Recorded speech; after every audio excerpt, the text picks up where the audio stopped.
está súper caliente.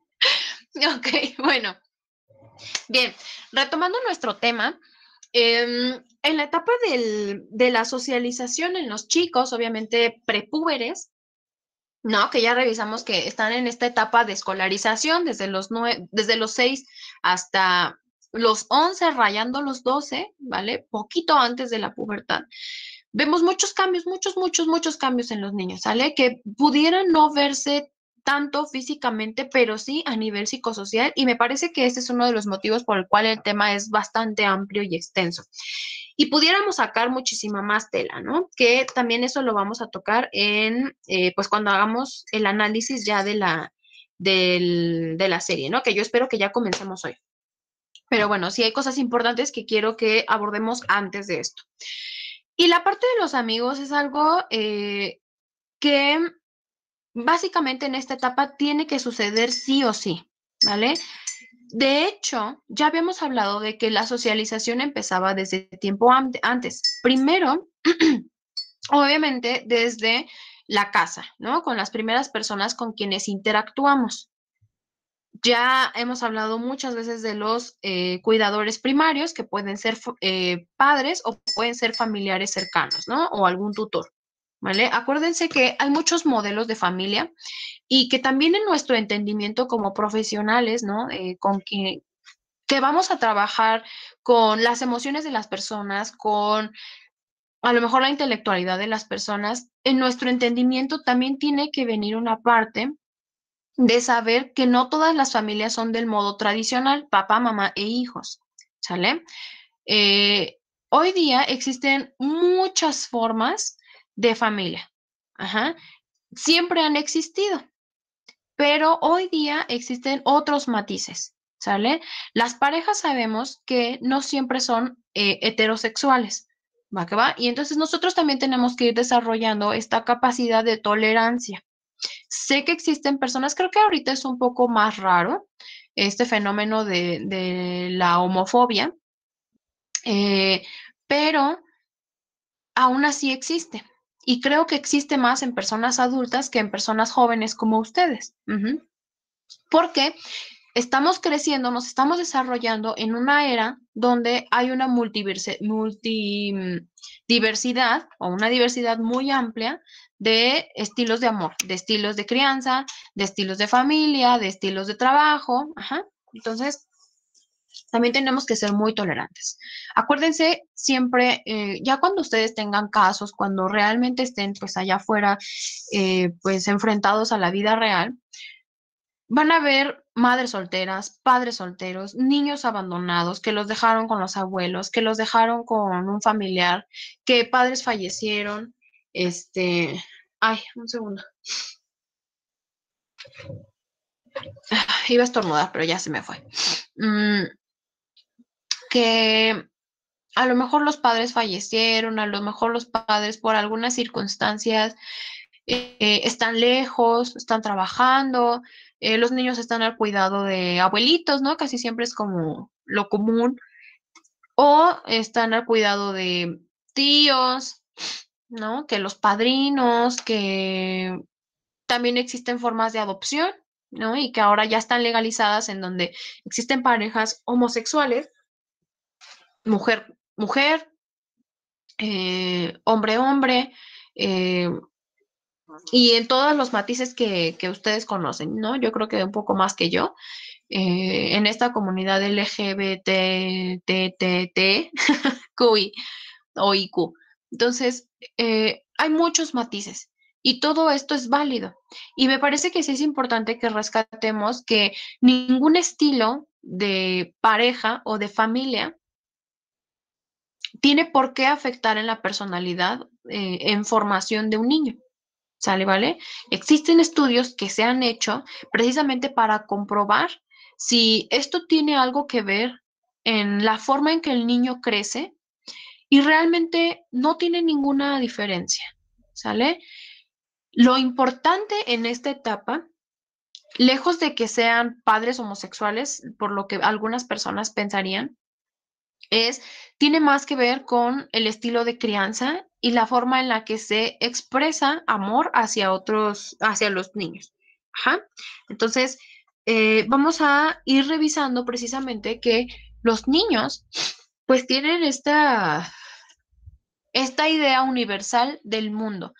Tan ellos pueden entender que existen muchas formas de amor, como muchas formas de familia, o como por ejemplo razas.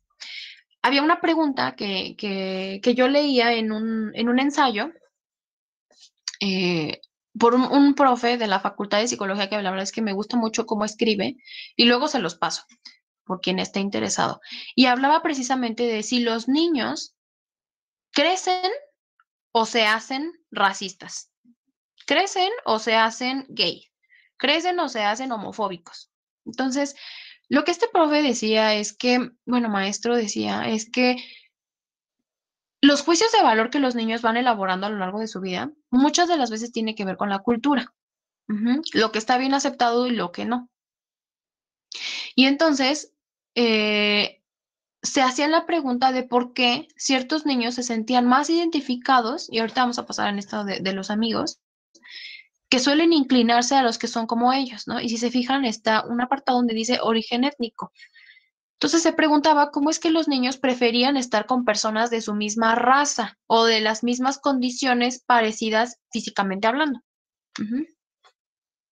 Y decían que en ellos ya estaba introyectado, algunas personas dicen, sobre todo racistas, que en tus genes, en tu forma de ser, ya está introyectado el cómo te identificas con tu raza. Por ejemplo, latinos con latinos, afroamericanos con afroamericanos, caucásicos con caucásicos, asiáticos, ajá, etcétera, etcétera. Pero este maestro decía que hay una tendencia a que los niños se sientan identificados. Ujú. Porque usualmente tiene que ver con un estilo de gustos en común o de intereses en común, pero no significa que esto sea una regla. La teoría que demuestra o que sustenta más o menos esto es la teoría de la evolución. Y básicamente la evolución que dice a tus genes, ¿no? Haz de cuenta que tus genes piensan por sí solos, ¿no? Entonces a tus genes les va a gustar encontrar personas que se parezcan a ti, para hacer y mantener la prevalencia de estos genes en la Tierra y que no se extingan. Acuérdense que hay una pelea por el más fuerte, pues, el más adaptado. Ajá, y entonces es importante que tus genes sean transmitidos de generación en generación, y qué mejor que hacerlo con alguien que se parezca a ti. Básicamente. Entonces, ciertos comentarios que incluso yo he llegado a escuchar de otras personas, como de que, eh, pues no sé, como de que tiene que prevalecer la raza, ¿no? Tienes que dejar descendencia, se tienen que parecer a ti, tienen que bla, bla, bla, bla, bla. Ujú. Este maestro da una explicación sobre esto, ¿no? Sobre este pensamiento que a veces llegamos a tener de que tus genes sean transmitidos, ¿no? Y que no se extingan en algún punto de la evolución. Ujú. Entonces, cuando nosotros trabajamos, y hablo en general de las personas que trabajamos, ¿no? En forma de terapia, en forma de consejería, en forma de apoyo psicológico hacia otros niños, tenemos que ser bien tolerantes y no nada más pensar en que hay una sola forma de familia. Puede ser una mamá sola, puede ser un papá solo, pueden haber muchísimos matices.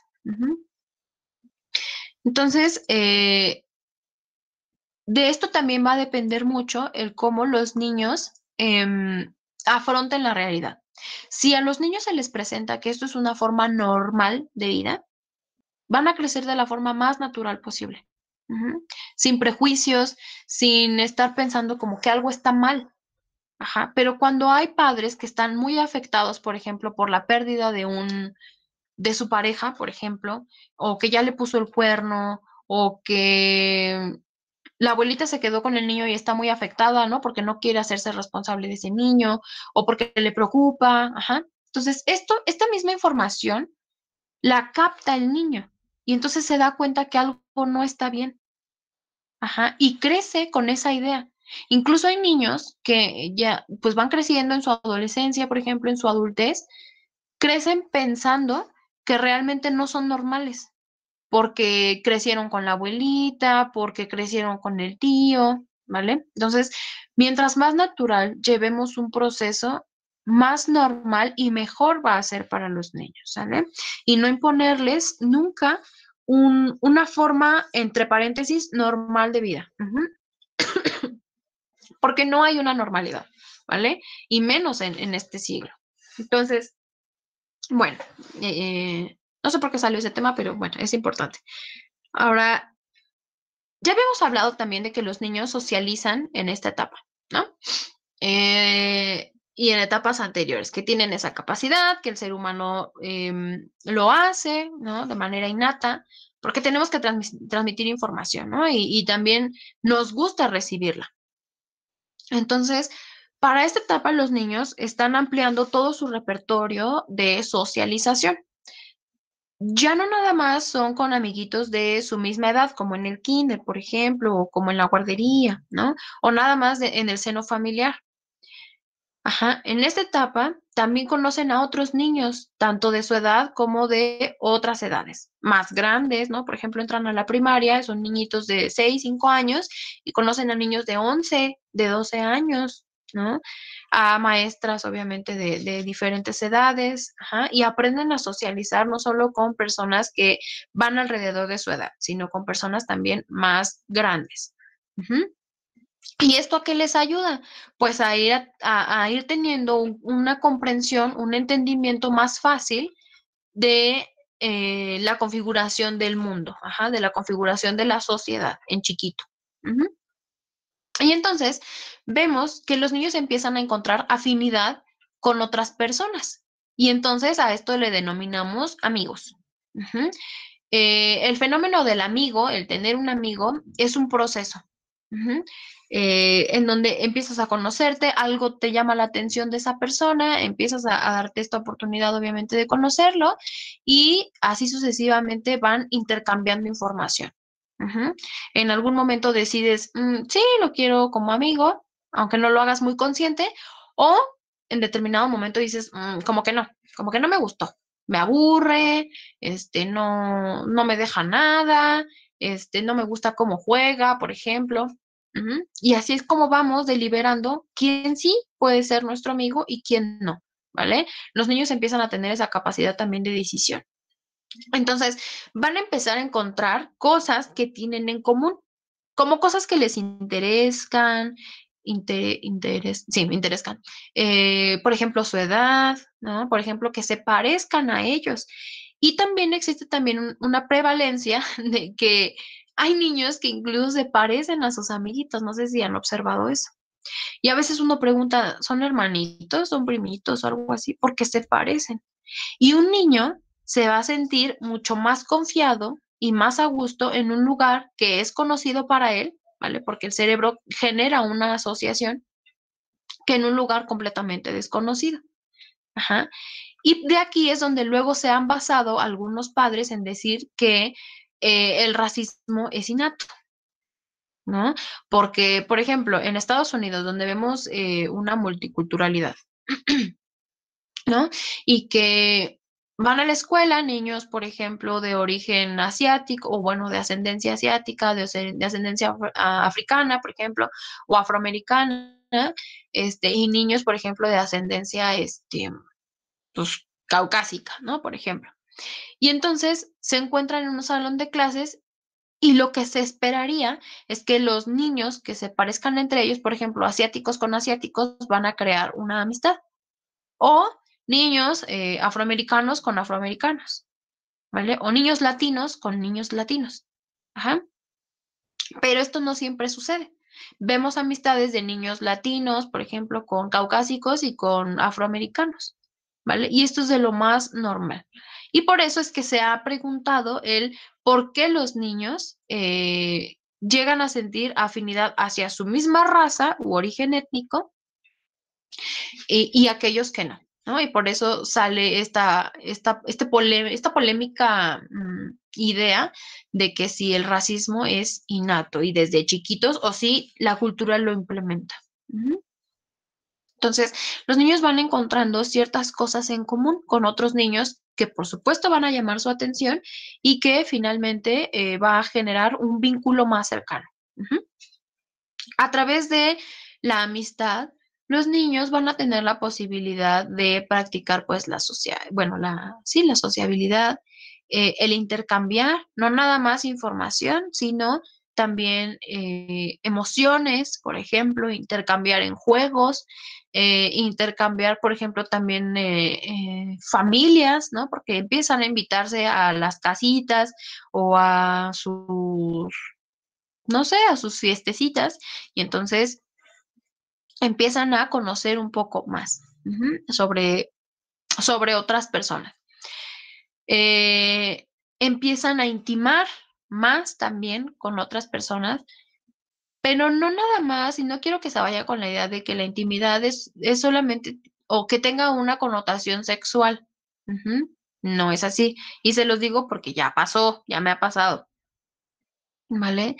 La intimidad no es solamente en un contexto sexual, es compartir cosas que son muy personales, que normalmente no lo harías con cualquier persona. Ajá, tiene que ver con ese sentido de te voy a dejar entrar o te voy a compartir cosas que son muy personales, que son muy mías, ¿no? Que incluso llego a ocultar hacia otras personas. Y entonces, esto también suele ser una demostración de afecto que los niños aprenden en que, por ejemplo, mi amiguita me muestra su diario, ¿no? O que mi amiguito me cuenta cómo la pasa en su casa. Ujú. Lejos de nada más tener una relación de juegos, por ejemplo. Ujú.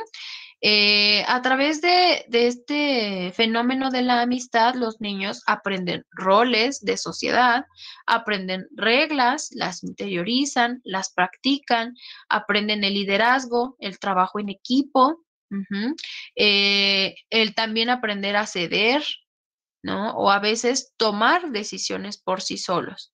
Ajá, o guiar la conducta entre ellos. Aprenden de comunicación efectiva y asertiva, y también a cooperar entre ellos, ¿vale? Entonces, algo bien característico en cuanto a diferencias de género es que las niñas usualmente tienen menos amistades y casi siempre lo vamos a ver de una niña con otra niña. Ajá, y es su befa, ¿no? Es su best friend forever. Entonces, las niñas tienden a hacer menos amistades, pero son más duraderas y más fortalecidas que los niños. Los niños tienden a ser amigos con más niños, pero no a intimar tanto. Ajá. Eh, y si se dan cuenta, aquí hasta los niños como que se parecen. No sé ustedes, pero para mí se parecen un buen, sobre todo en los ojos de estos niños. Bueno, entonces, eh, por el tipo de juego. Esto también tiene una influencia de la forma de juego. Acuérdense que las niñas tienen un juego más pasivo y más enfocado al lenguaje, y los niños tienen un juego más físico, ¿vale? Los juegos que ellos juegan, que practican, tienen que ver más como con jugar fútbol, con practicar deportes, con el contacto físico, ajá, y usualmente forman equipos. ¿Vale? Es así como van formando más amistades de su mismo género, pero en cantidad y no a intimar tanto. Ujú. No significa que no pase, claro que pasa, pero es más común que los niños hagan amigos en cantidad, ajá, y las niñas en fortaleza. Ujú. Eh, el fenómeno de la amistad ofrece en todas las personas y desde muy chiquitos un lugar de refugio emocional. Ajá, te proporciona seguridad. Si la pasaste mal en tu escuela, si a lo mejor no te fue muy bien en el examen, si también la pasaste mal en tu casa, un niño normalmente va a desarrollar esta capacidad de empatía, ¿no? De aprender a cómo se siente la otra persona. Ya vimos lo de inteligencia emocional, ¿no? Entonces vamos a ir viendo cómo estos niños también ponen en práctica el identificar emociones propias y externas de otras personas. Y que si se sienten mal, ¿cómo lo puedo apoyar? ¿Cómo puedo hacer para que se sienta mejor? ¿no? Y a veces es, mira, mejor vamos a jugar, o no te acuerdes de eso, no pienses en eso, vamos a hacer, no sé, tarea. No, no creo que eso sea muy posible, pero puede pasar, ¿no? Entonces, los niños aprenden que también las amistades son una extensión de la familia y de la confianza que de manera natural empezaste a crear en las primeras etapas. ¿Se acuerdan? En las primeras etapas de Erickson, en donde tú vas a saber si el mundo es un lugar confiable o no lo es, ¿no? Si tus defensas están muy altas porque estás a la expectativa de ver qué va a pasar o si te puedes adaptar. Ujú. Te empiezas a dar cuenta de cómo es ese niño, cómo se comporta, me gusta cómo es, no me gusta cómo es grosero, bla, bla, bla. Ujú. Entonces empiezas a darte cuenta de otros matices, otras formas de ser, además de los que ya se encuentran en tu familia. Ajá. Y que a lo mejor si tienes unos padres que son muy severos o que de repente te castigan mucho, que te regañan, ¿no? A veces también te puedes desahogar con otras personas que no estén dentro de tu familia, ¿no? Y los consideras amigos, porque te apapachan, porque te dicen, mira, no pasa nada, te van a apoyar, ¿no? O por el contrario, también puedes compartir y poner en práctica si tus padres son más cercanos, son más afectivos, ¿no? Y tú puedes también servir de refugio para otra persona, de refugio emocional. Ajá. Aprenden a apoyar y a sentirse apoyados en situaciones estresantes. Ajá. Ahora la agresión. Ya habíamos hablado un poco sobre este tema de la agresión y de los dos tipos de agresión. ¿Alguien se acuerda?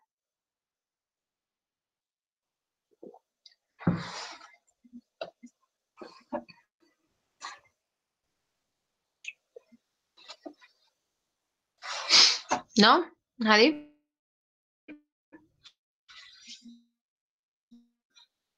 Ni siquiera de participación, ni siquiera porque está aquí. Bueno, la agresión instrumental tiene que ver con el que, por el simple gusto de hacerte daño, va a una meta, a alcanzar, por ejemplo, un objetivo. En las primeras etapas de la agresión, los niños aprenden a que, bueno, no aprenden, esto no es aprendido, esto es algo natural o normal, innato. Si les quitas, por ejemplo, una sonaja, un juguete con el que estaban jugando o algo, algún estímulo que les gusta, el niño va a reaccionar y de manera natural, de una forma agresiva, no violenta, acuérdense, hay una diferencia bien grande entre la violencia y la agresión. Ajá. Entonces, el niño puede reaccionar gritando, pataleando, haciendo un berrinche, aventando cosas, pero no va a ser con el fin de agredirte, ¿vale? No se va a poner a pensar, ah, mi abuelita me quitó mi juguete, entonces le voy a aventar el vaso de la leche a la cabeza, ¿no? Para que aprenda. No, no se van a poner a pensar en eso. Sobre todo tampoco porque su sentido del juicio no está desarrollado. Ujú. Chicos, denme un segundo. Estoy recibiendo una llamada y me parece que es importante atenderla. Denme un momento, por favor.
Listo.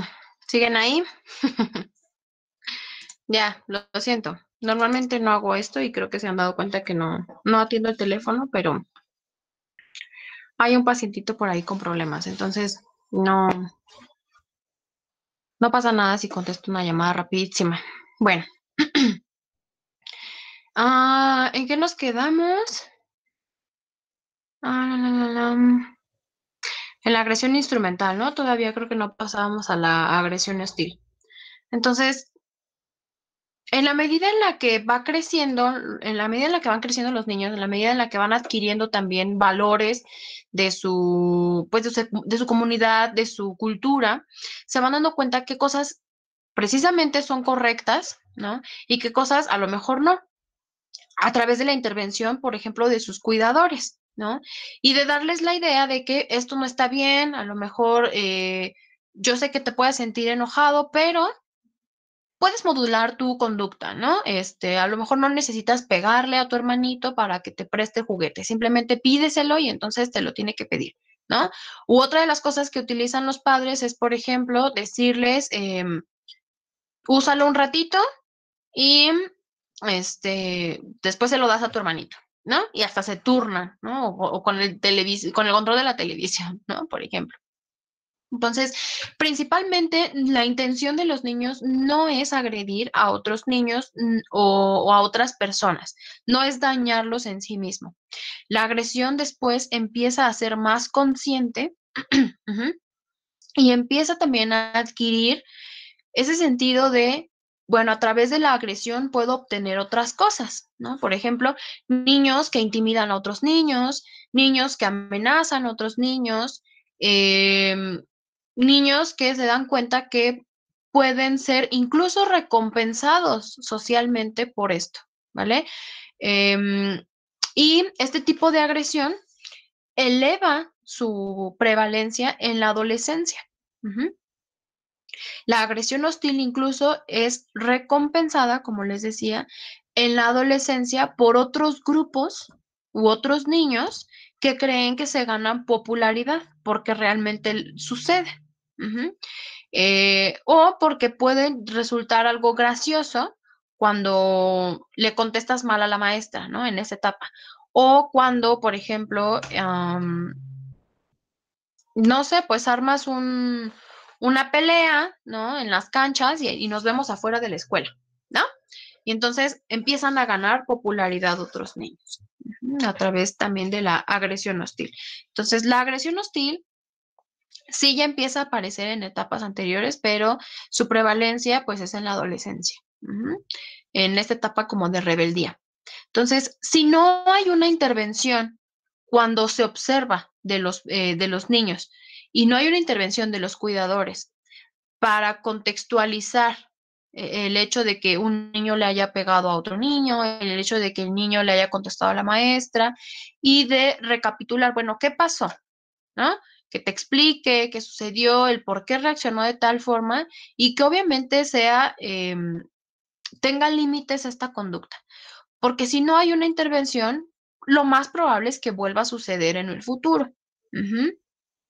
Y que, pues al ver que no hay ningún tipo de consecuencia, por ejemplo, por una conducta indeseable, entonces la interpretación del mundo es que no va a pasar nada. Y entonces lo voy a volver a hacer, ¿no? Al final obtengo lo que quiero. Ujú. Ahora bien, en su mayoría, y no quiero hablar de casos aislados. Ujú. No nada más es porque veamos a un niño que de repente reaccionó mal y que le enterró el lápiz a otro niño, ¿vale? Que en esta etapa ya lo saben discernir, saben que eso es malo, que no está bien y que también tienen que aprender a ir modulando su conducta, pues impulsiva, ¿no? Porque al finalmente es un impulso donde tú te dejas llevar y entonces a veces no hay ninguna intervención. Ujú. Entonces los niños ya saben diferenciar entre lo que está bien y está mal, ¿vale? Están en ese proceso de pelea interna entre lo hago, no lo hago, me dejo llevar, no me dejo llevar, ajá. A veces ni siquiera se ponen a pensar en eso. ¿vale?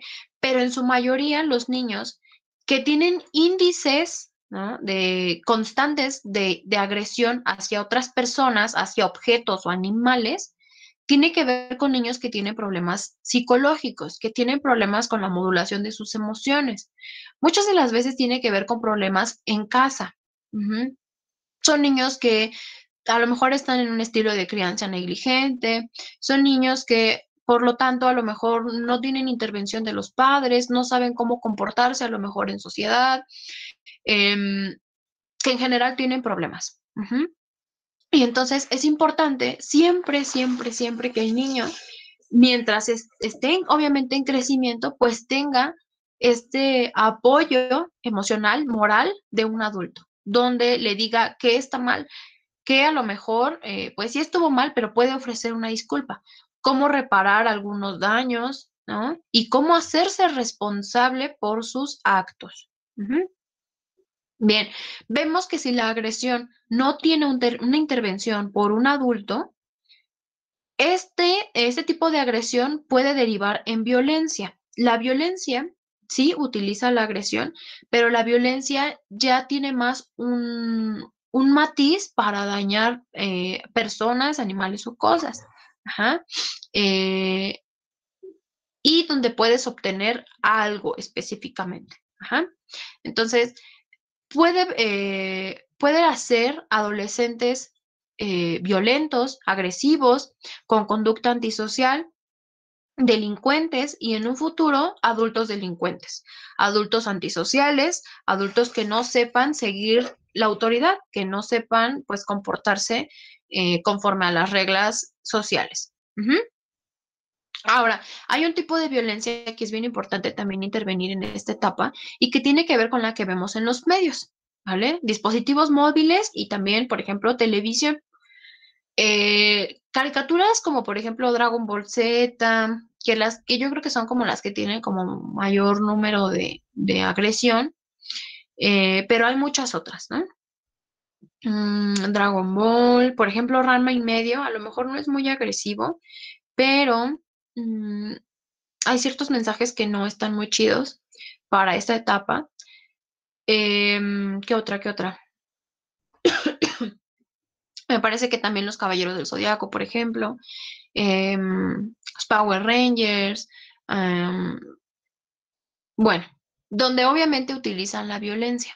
Ujú. Cuando un niño ve ese tipo de videos o de estímulos visuales,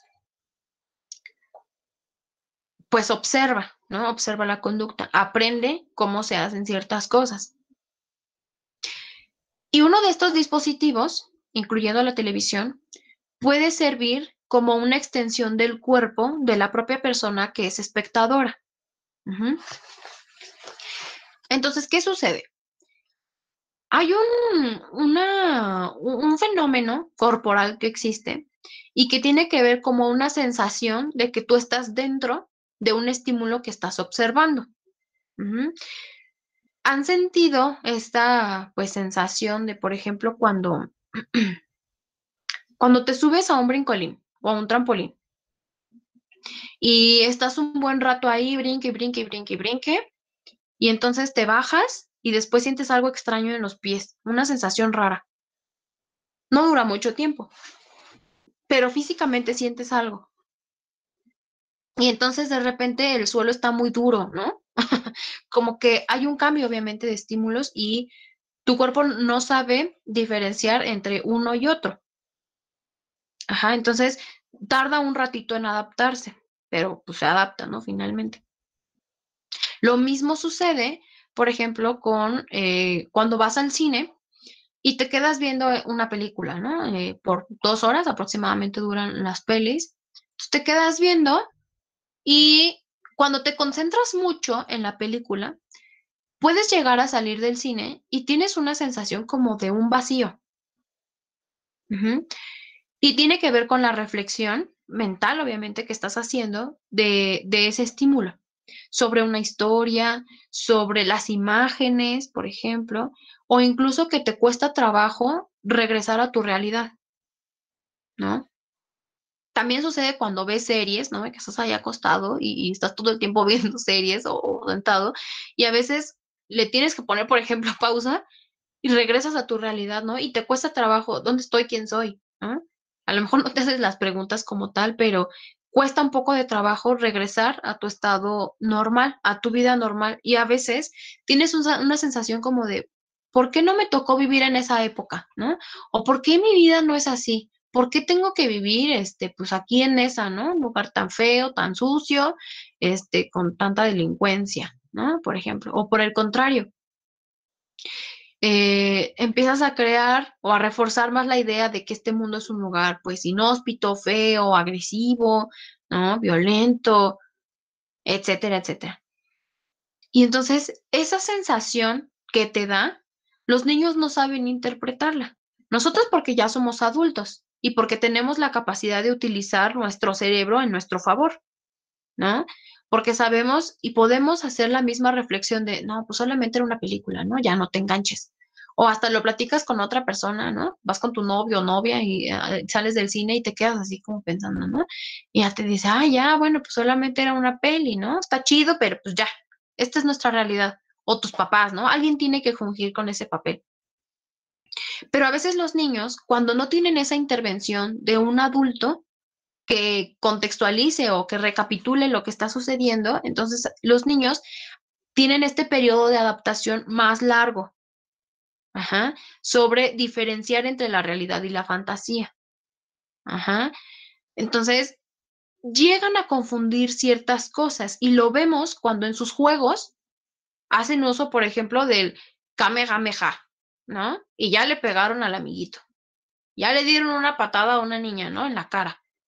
Entonces, es importante que de antemano nosotros sepamos que estas caricaturas no le dejan nada a los niños, o sea, no aportan nada, ¿vale? Nada, nada, nada, nada en absoluto.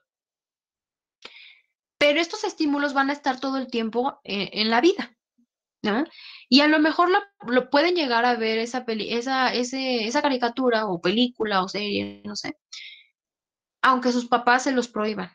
Mientras más uno les prohíbe, más lo hacen. Ujú.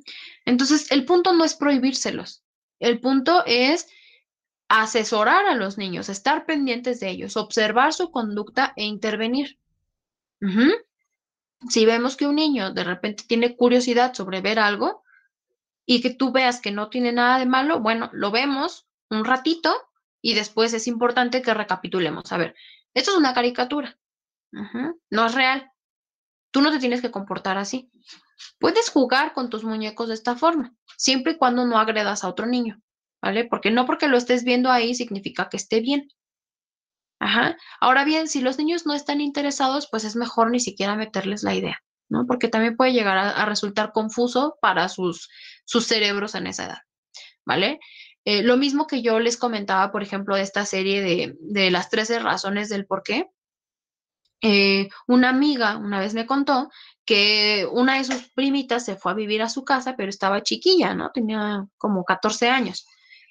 Bueno, estaba jovencita. Entonces, esta niña tenía su cuenta, ¿no? Como menores, pero ya sabemos que los muchachos, pues de repente como que se les va la onda, ¿no? Se les olvida que son menores a una edad de adulto y entonces tuvo acceso a esta serie.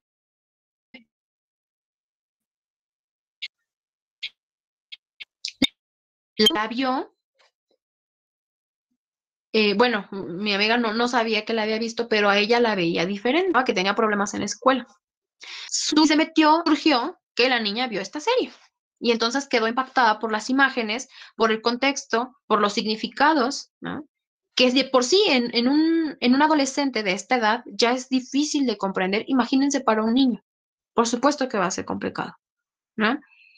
Mm, entonces es importante, esta niña necesitaba hablarlo, necesitaba externarlo con otra persona y que la contextualizaran, ¿no? Y que también la contuvieran, porque no sabía qué hacer con esa información, ¿no? Andaba toda pues, zombie distraída. Ujú. Estaba afectada, estaba muy afectada por este evento.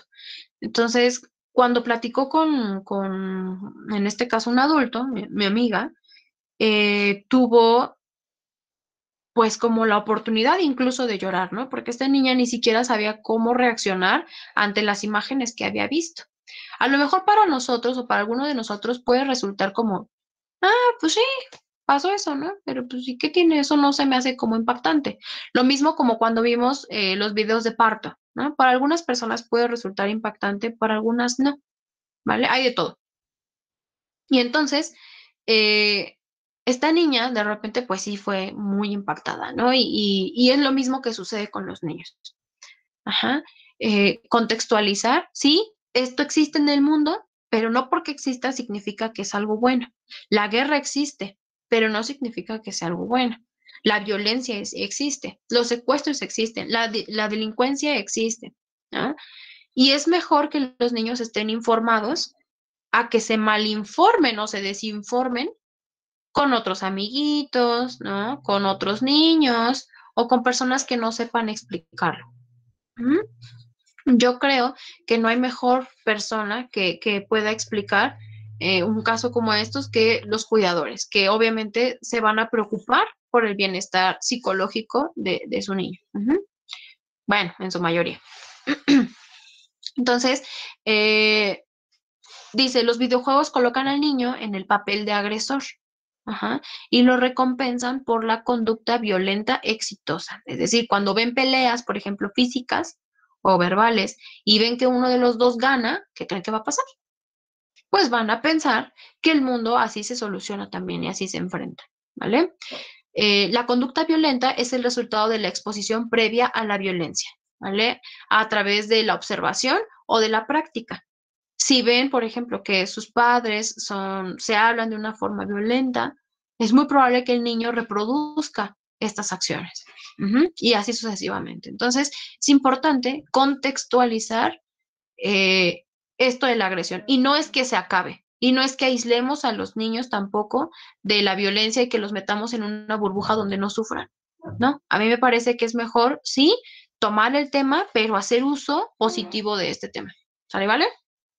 Bueno, ¿leyeron esta parte del reforzamiento y el castigo?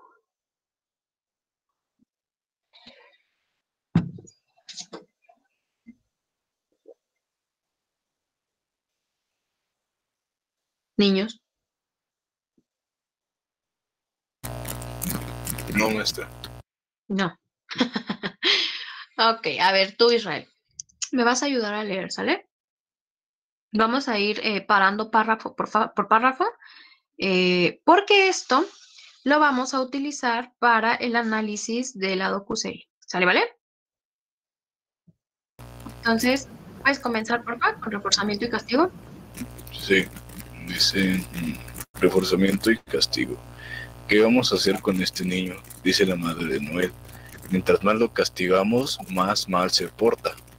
A veces los padres castigan a los hijos para detener el comportamiento indeseable, pero en general los niños aprenden más cuando se refuerza la buena conducta. Los reforzadores externos pueden ser tangibles, dulce, dinero, juguetes o estrellas doradas, o inteligibles, una Intangibles. intangibles, una sonrisa, una palabra de aliento, un abrazo, atención adicional o un privilegio especial.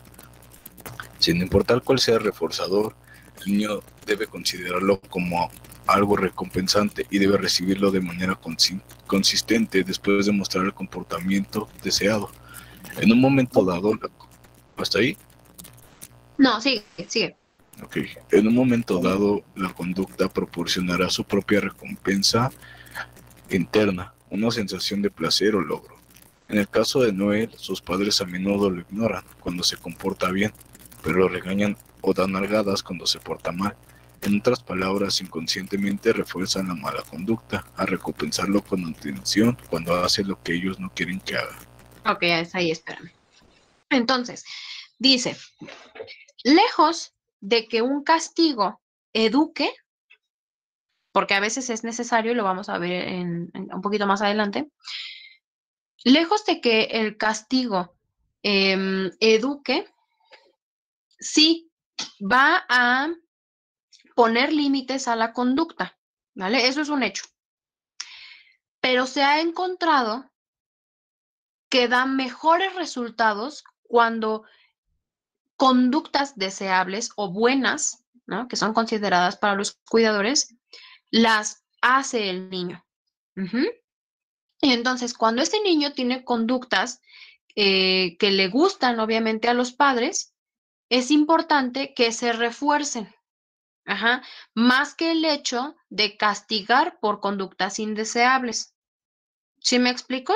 Entonces, vemos dos tipos de reforzamiento externo, ¿vale? Los que se pueden ver y los que no se pueden ver o tocar, ¿no? Aquí los categorizan como tangibles e intangibles, o también se les puede llamar como reforzadores emocionales o afectivos y reforzadores físicos. Ujú. Los reforzadores tangibles o físicos, ajá, o que se pueden ver, tienen que ver con cosas que le das, objetos que les das a los niños. Un juguete, un helado, una galleta, ¿no? Siempre y cuando al niño le guste, ¿vale? Porque así aumentas la probabilidad de que la conducta vuelva a repetirse, ¿vale? Ustedes ya han de haber visto, pues, este modelo cognitivo-conductual y esto habla mucho del reforzamiento y el castigo. Ujú. Estímulos positivos, estímulos negativos, ujú, reforzadores, ¿vale? Es lo mismo. Entonces, si al niño, por ejemplo, le das algo que le guste, ¿no? Por ejemplo, un libro de aventuras, pero al niño no le gustan las aventuras. ¿Tú crees que eso va a ser un reforzador positivo? Por supuesto que no, ¿vale? Tienes que asegurarte de que sea algo que al niño le guste. Ahora, hay otro tipo de reforzadores que tienen que ver con afecciones o con, bueno, reforzadores emocionales, ¿vale? Aquí lo dicen como reforzadores intangibles o que a lo mejor no se pueden observar físicamente. Ujú. A través de un abrazo, a través de un beso, de una caricia, de un apapacho o de palabras que al niño le gusten. Estoy muy orgulloso de ti, te amo, ¿no? Te quiero mucho, eres un niño maravilloso, te has portado muy bien, ¿vale? Entonces, esto aumenta la probabilidad de que vuelva a repetirse una conducta que es deseable, ¿no? En el caso que viene hasta abajo, dice que sus padres a menudo lo ignoran, ajá, cuando se porta bien. O sea, no hay un reforzador, pero lo regañan cuando se porta mal. Entonces, ¿qué va a pasar? Refuerzan la mala conducta cuando el niño se portó mal, ¿no? Porque le están dando atención, ¿vale? Entonces, es importante que intervengamos en esta parte cuando el niño tiene una conducta que es deseada por nosotros. ¿Sale, vale? Ay, sigue, por favor, Israel. Aún así, en ocasiones el castigo, como aislar al niño o negarle privilegios, es necesario. No se puede permitir que los niños corran por la calle, entre los automóviles o que golpeen a otros niños. A veces un niño es desafiante y obstinado. En tales situaciones, el castigo, cuando es consistente, inmediato y se relaciona claramente con la falta, quizás sea eficaz. Debería aplicarse con tranquilidad en privado y dirigirse a producir obediencia, no culpa. Es más eficaz cuando se acompaña de una explicación breve y simple. Ajá, hasta ahí. Entonces, sí, yo les decía, no sé, hace algún tiempo, en un grupo me preguntaron, oiga, profesora, es que a mí o a nosotros nos dijo un maestro que los castigos no son buenos para los niños, ¿no? Que provoca baja autoestima, que no se les debe pegar, que bajo ninguna circunstancia se les tiene que reprender o dar una nalgada o un manazo o lo que sea, ¿no? Y que no se les tiene que castigar porque eso no ocasiona nada bueno, ¿vale? Y que nada más se tiene que reforzar las conductas que son positivas, ¿no? Como lo vimos acá arriba. Y entonces, a mí me dio mucha curiosidad y me gustaría retomarlo. Y yo le dije, bueno, muchos crecimos a lo mejor con un estilo de crianza más autoritario, en donde es obediencia incondicional y es obediencia, ¿vale? Y no tienes ni voz ni voto. Pero lejos de eso, y hay por ahí un dicho, ¿no? Mexicano y popular, que dice que una nalgada en un momento adecuado es muy buena, ¿no? O sea, en forma de prevención, para que delimite también la conducta de los niños. Es decir, como acá, hay cosas que no se pueden pasar por alto, ¿sale? Se tiene que corregir la conducta de los niños. Nosotros como adultos somos los mediadores y los responsables de esa conducta en los niños, ¿vale? Que no se conviertan en adultos antisociales, que no se conviertan en adultos violentos, que no se conviertan, por ejemplo, en adultos agresivos, golpeadores, ¿no? Desafiantes, que no sepan obedecer la autoridad, porque así es el mundo, ¿vale? En todo momento, en todo lugar, hay una jerarquización. Hay personas que representan la autoridad o instituciones que representan la autoridad y entonces nosotros debemos ir modulando nuestra conducta en ese sentido. Ujú. Si no se interviene, ¿qué creen que suceda? El niño va a crecer con la idea de que no pasa nada. O sea, no me importa o no importa más bien cómo me comporte yo, de todos modos no voy a recibir ningún castigo. No pasa nada. ¿Vale? Entonces, yo le puedo pegar a un viejito, yo puedo aventar a un niño, yo puedo incendiar una casa y entonces no va a suceder nada, ¿no? Le puedo pegar a un perro, ¿sí me explico? O sea, puedo tener cualquier tipo de conducta y como no voy a tener ninguna consecuencia, entonces, es más, ni siquiera en su cabeza existe el concepto de consecuencia. Ujú. ¿Y qué pasa? Creamos personas irresponsables que no se hacen precisamente responsables de sus actos. Ajá. Creamos personas delincuentes, porque finalmente desafían la autoridad. La autoridad en todo caso sería el gobierno, ¿no? ¿Quién es el que se encarga de que no haya personas que a lo mejor estén violando a diestra y siniestra, robando a los viejitos o bla, bla, bla, bla, bla? ¿Sí me explico? Entonces, lejos de eso, muchas de las veces, a lo mejor sí, no es lo recomendable tratar cualquier tipo de castigo o que todo sea a través de los golpes hacia los niños o castigos físicos. Ujú. No es el sentido, ¿vale? No es el sentido tampoco caer en la violencia ni en el desquite, por ejemplo, o el desahogo de la frustración en estas personas. Ajá, niños sobre todo, que en su mayoría son inocentes. Ajá, inocentes en el sentido de que de pronto no saben cómo defenderse, ¿vale? Eh, Sería injusto que una persona mucho más grande, mucho más corpulenta, con más edad, con más juicio, pues se desahogue con un niño que a lo mejor no sabe cómo defenderse, ¿no? Entonces, de repente es importante, ¿no? Que sí se haga una reprimenda, pero, ojo, ¿qué dice aquí? Lo recomendable es que uno sea en privado, ¿cierto?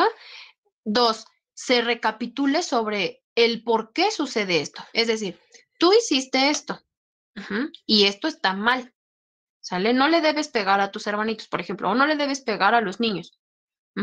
Entonces, por esta razón te voy a castigar. Y así el niño sabe qué cosas están mal y qué cosas sí están bien, ¿vale?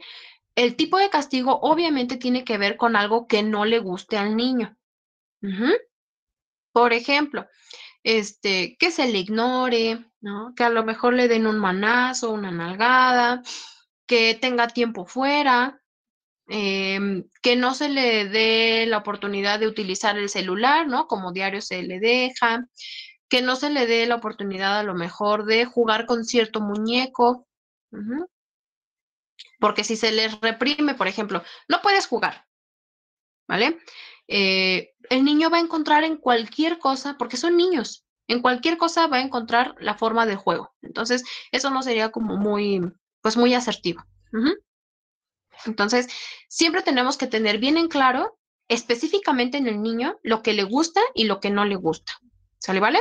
Y a través de esto vamos a poder utilizar reforzadores y castigos. Ujú. Sigue, porfa, Israel.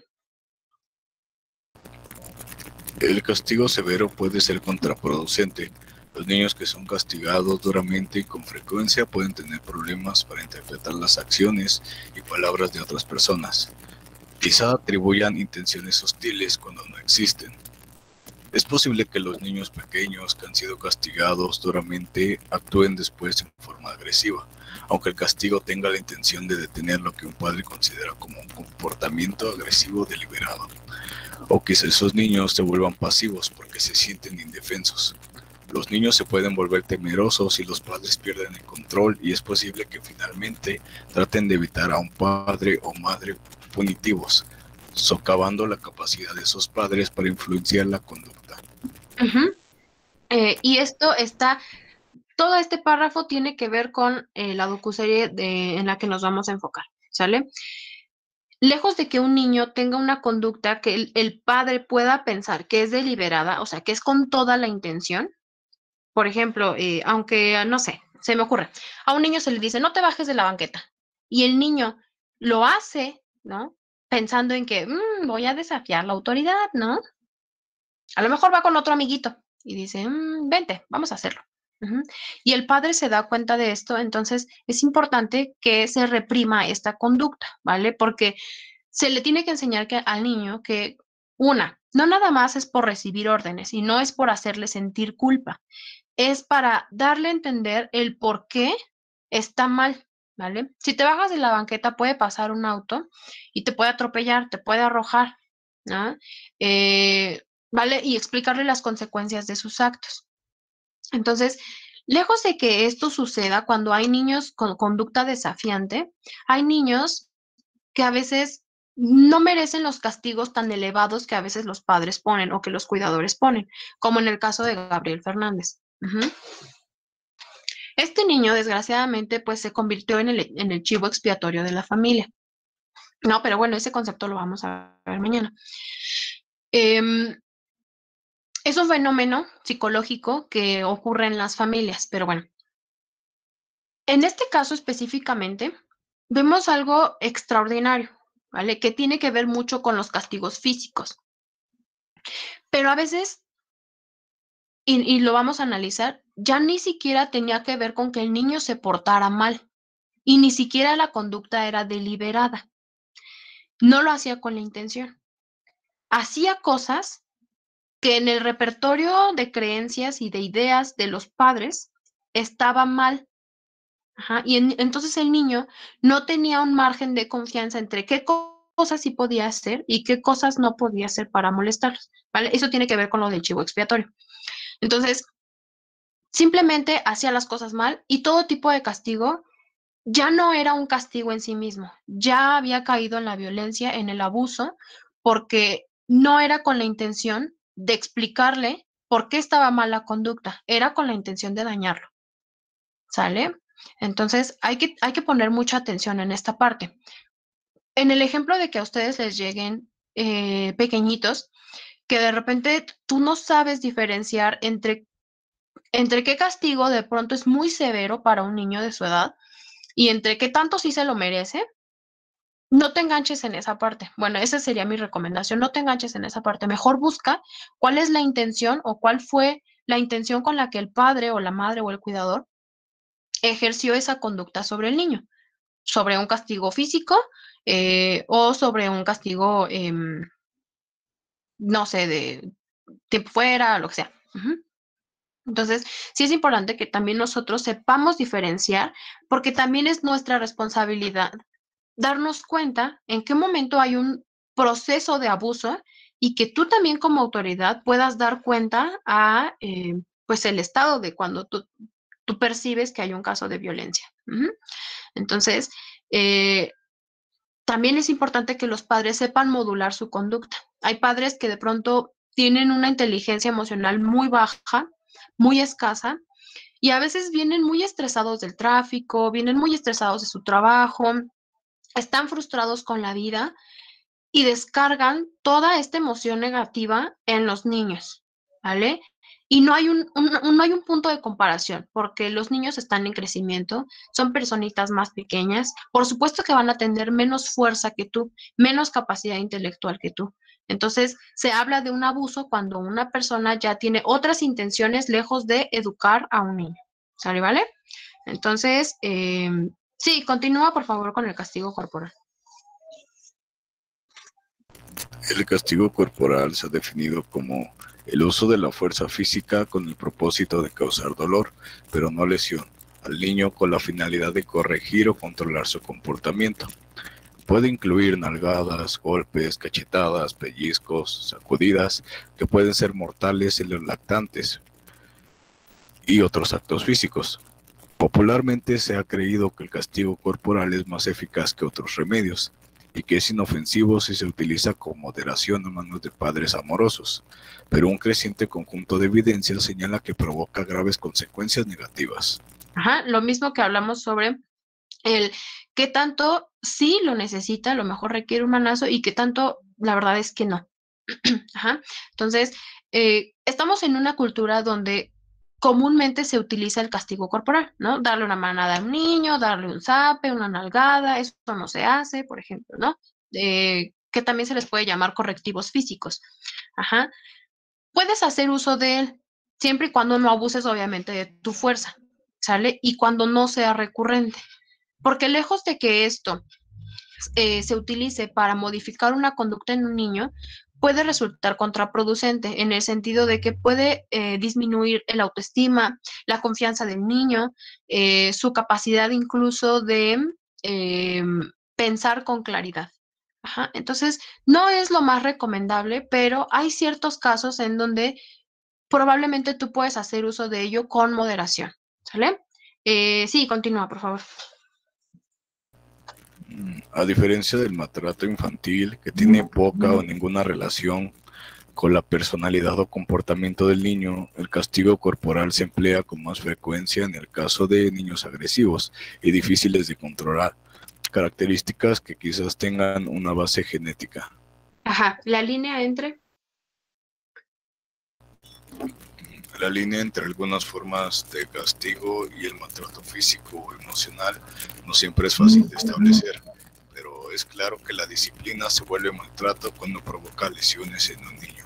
¿Sale? Entonces, no hay ninguna duda de que el caso que nosotros vamos a ver se basa precisamente en maltrato físico y emocional. ¿Sale? Entonces, y lejos de eso ya también era un caso de tortura, que ya después lo veremos. Em, ¿Vale? Porque ya no era con la intención de educar ni de corregir una conducta, porque incluso el niño podía llegar a no hacer nada, pero molestaba a sus padres, ¿vale? Por lo que sea, simplemente por el hecho de respirar o de vivir, ya era molesto para sus padres, ¿sale? Entonces, para, para este punto, ya estamos hablando de un caso de violencia, de abuso, bueno, de violencia familiar, pero de abuso infantil, ¿sale? La agresión psicológica. La agresión psicológica se refiere a los ataques verbales que pueden resultar en un daño psicológico para el niño, como dirigirle vociferaciones o gritos, amenazarlo con golpes o apalearlo, insultarlo o maldecirlo, amenazarlo con enviarlo lejos o sacarlo de la casa y llamarle tonto o flojo. Algunos psicólogos igualan las últimas tres categorías como maltrato emocional. La agresión psicológica, al igual que la física, es casi universal entre los padres estadounidenses. En un muestreo representativo de Estados Unidos, con 991 padres, 98% informó que utilizó alguna forma de agresión psicológica para el momento en el que el niño tenía 5 años y cerca del 90% en algún momento posterior. Uh-huh. En este caso, también incluso podemos llegar a considerar que, por ejemplo, puede resultar ser agresión psicológica o emocional cuando se le dice al niño, te voy a regalar con el señor del fierro, ¿no? O sea, suena chistoso, pero yo lo he escuchado en familias, ¿no? Este, ¿sigues chillando o sigues? Maestra, Mande. también cuando están en la tienda y hacen berrinches y le dicen, te va a llevar la señora, ¿no? Ándale, te voy a regalar con la señora, no, te vas a quedar aquí. Y entonces, ¿qué pasa en el niño? ¿Se han dado cuenta? Y empieza a gritar, ¿no? ¡Ay, no! ¿No? No, yo no quiero estar con las, pero siguen haciendo su berrinche. Ajá. Entonces, el tipo de amenaza, o en general la amenaza, es algo muy recurrente en los padres. No está mal, ¿sale? Y esto ya es considerado agresión psicológica, ¿sale? Pero la amenaza es un instrumento que nosotros utilizamos para anticipar una conducta. Si el niño lo hace, entonces tú tienes que efectuar, eh, pues, la verbalización eh, amenazante. Es decir, si tú le dices al niño, por ejemplo, te voy a regalar con la señora, no sería como lo más asertivo que puedas utilizar, pero sí se le puede amenazar diciéndole, si sigues haciendo berrinche, ¿no? Y obviamente hay que delimitar el qué es un berrinche. Si sigues haciendo berrinche, no te voy a dar galleta, ¿vale? Si es que a lo mejor en algún momento se le da una galleta después de la comida, por ejemplo. Si sigues haciendo berrinche, te voy a quitar tu hora del celular, ¿sale? Y entonces, ¿qué creen que pase? Lo más probable es que el niño culmine con la conducta, ¿vale? Con el berrinche. Algo importante. Tienen que llevarse a cabo esa prisión.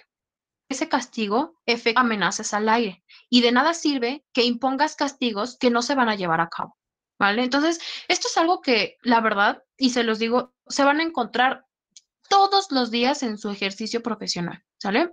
En esta conducta que ya conocemos, de que de pronto los padres sienten culpa, de que a lo mejor trabajan todo el día y de repente llegan y entonces tienen que llegar a castigar a sus hijos, ¿vale? No se compren esa idea, ¿vale? El hecho de que los padres tengan culpa, eso es algo personal, pero eso no tiene nada que ver con el estilo de crianza y con la educación que le tienen que dar a los hijos. Hay que aprender a diferenciar las cosas. Ajá. Y si un papá le dice a un niño eh, que va a pasar cierta cosa, entonces se le tiene que cumplir, porque entonces la voz de la autoridad pierde efecto, ¿vale? Y deja de ser una autoridad, porque entonces no se lleva a cabo. Tampoco es caer en el polo de que las amenazas o los golpes o los castigos tengan que ser severos, porque eso no te va a dejar, pues a lo mejor sí va a delimitar la conducta, pero también va a dañar el autoestima del niño. Entonces, hay que aprender, sí, a modular esa conducta, ¿no? Yo sé que las personas no nacemos siendo padres, pero también hay que hacer uso del raciocinio, ¿no? Y por eso es que nos importa tener una inteligencia emocional adecuada para tampoco dañar a otras personas con la intención, ¿no? Ya vimos el tipo de agresión hostil, entonces no hay que utilizar, no hay que caer en esos errores. ¿Puedes terminar, Israel, porfa, ya para terminar esto? Afirmación del poder. Sí, dice afirmación del poder, inducción y retiro del afecto. Enfocarse solo en el reforzamiento y castigo puede ser una simplificación extrema de la influencia de los padres en el comportamiento. La investigación contemporánea examina 3 categorías amplias de disciplina: afirmación del poder, inducción y retiro temporal del afecto. La afirmación del poder tiene el propósito de detener o desalentar el comportamiento indeseable mediante la imposición física o verbal, del control, patios, golpes y otros tipos de castigo. Algunas de estas técnicas, cuando las emplea la temida sirvienta que cuidaba de los niños, Allende, provocaron, están diseñados para alentar la conducta deseable o desalentar la indeseable por medio de razonar con el niño. Incluyen establecer límites, demostrar las consecuencias lógicas de los actos, explicar, analizar y negociar, y obtener las ideas del niño acerca de lo que es justo. El retiro del afecto puede incluir ignorar, aislar o mostrar desagrado por el niño. Entonces, bueno, esto de Allende no le hagan mucho caso. Previo a esta información venía el caso de una mujer que se llama Isabel Allende, una escritora, pero bueno, yo sé que no está contextualizado y tampoco tiene como mucho caso hablar sobre eso. Pero vamos a ver que, por ejemplo, esto lo vamos a ver mucho en el caso, ¿no? Del niño. Este sería como el estilo que debería utilizarse con mayor prevalencia, porque es la forma más efectiva en que tú puedes darle a entender a un niño por qué está mal su conducta y el por qué no la tiene que volver a repetir. Ujú. Cuando tú explicas, ¿vale? Obviamente a su edad del niño, de una forma en que él comprenda, ¿sale? ¿Vale? Entonces, la vamos a dejar hasta aquí. Nos quedan 4 minutitos, sí, yo creo que está bien. Entonces, lo dejamos hasta aquí. Mañana comenzamos con ya el análisis, ¿sale? También lléveselo joven, ¿sí, no? Entonces, a veces hasta les dicen, van por el tianguis en el mercado, toma, ahí te quedas con la señora, que te cuide, ¿no? Y a veces hay otras mamás, otras señoras, que también se prestan, ¿no? Sí, que se quede conmigo. Y entonces esto provoca, obviamente, que el niño se asuste. ¿Va que va? Bueno, entonces, mañana nos vemos, chicos. Descansen. Los que ya pasaron lista pueden irse. Los que no hayan pasado lista, me dicen, por favor, para apuntarlos. Gracias, maestra. Hasta mañana. Hasta mañana.